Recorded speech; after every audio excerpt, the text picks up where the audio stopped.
Hey there folks, today I'm going to be showing you how to winterize your outdoor faucet and get it prepared so it doesn't burst during winter time.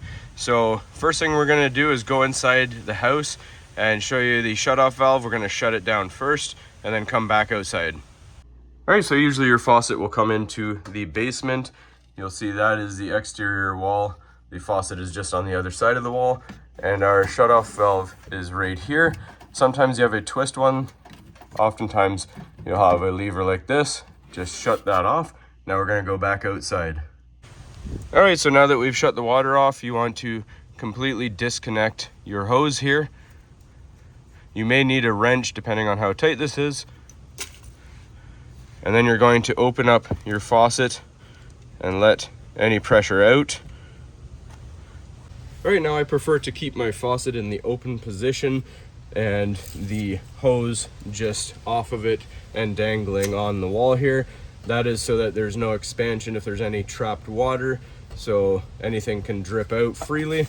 And it also allows me to put on one of these protective caps. They're less than $5 at Rona or Home Depot. It's got a little rubber ring on the inside and a drawstring, and what it's going to do is it's going to cover up that faucet and keep it nice and warm.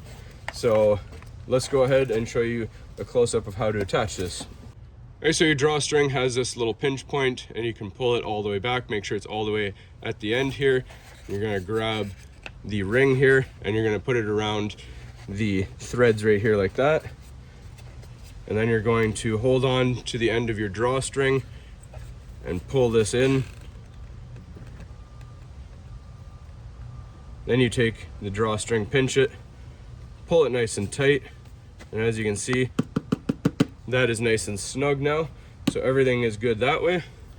And the only other thing to note, any attachments you have, this is just a dollar store one attached to one from the Home Depot. No matter what kind of attachments you have, I prefer to keep these inside because the plastic fades and cracks, doesn't do too well in the winter, so just take your attachments and put them into your basement. So hopefully you found this helpful, everybody.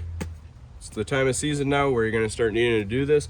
Make sure that your pipes don't expand and burst in your walls. Hopefully you found it helpful. As always, please don't forget to like and subscribe.